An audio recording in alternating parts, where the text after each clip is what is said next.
Hey guys, Gage here.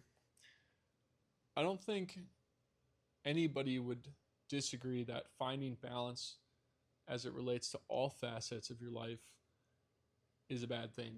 Anything that, makes up the core components of your life. So that's the relationships that you have with others, that's the food that you eat, how much water you drink in the day, how much, exercise you're getting in a day or in a week, sleeping well, uh, all these things have a balance, and you know having too much is bad, having too little is bad. It's about finding that sweet spot in your life, and most people, I think, would agree with that. Finding balance is key.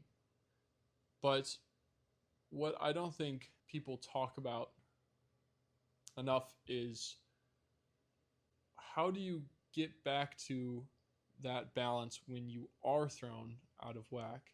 Because inevitably, things are going to pop up in your life that are going to throw you out of whack, that just mess you up, whether that's being super sick, getting broken up with, losing a loved one. So, how do you get back to homeostasis and, you know, making forward progress?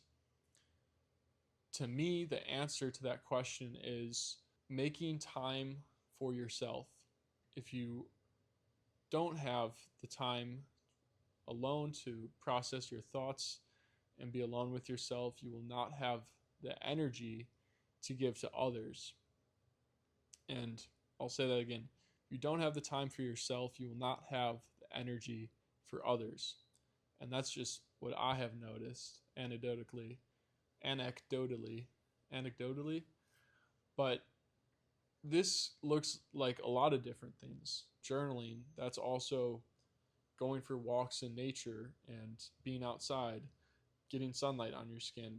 That is getting exercise, going for runs, going to the gym, lifting weights. And I really recommend, if you're doing that, just try it without music. It doesn't have to just be one, it can, of course, be multiple things. And there are endless ways, that can look. That could be fishing, or, hiking, or, whatever your favorite activity is. If you're able to just do it alone and be by yourself for,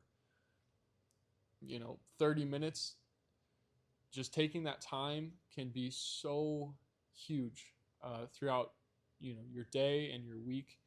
And it can be, sometimes it can stop you from reaching that breaking point of falling off balance, like what you're walking a tightrope, a thin tightrope.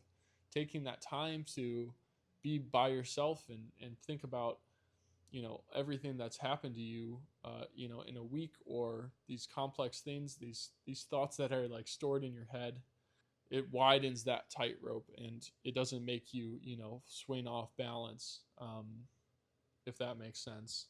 I don't know if that analogy exactly kind of lands, but you get what I'm saying. Like,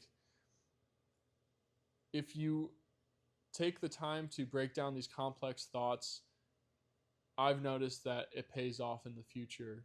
And that's kind of just the thesis of this video. I've always journaled a little bit, for probably the past 2 years. If I'm thinking about journaling, like, I know there's so much more in my head that I haven't yet expressed out loud or like put into the world, that just helps me like come back to center. And if you've ever done it, you have that feeling of like instant relief of, thank gosh, I've just done that, because there was so much going on in my head, and now, like, I have an outlet to release that. And so thanks for watching, and I'll see you later.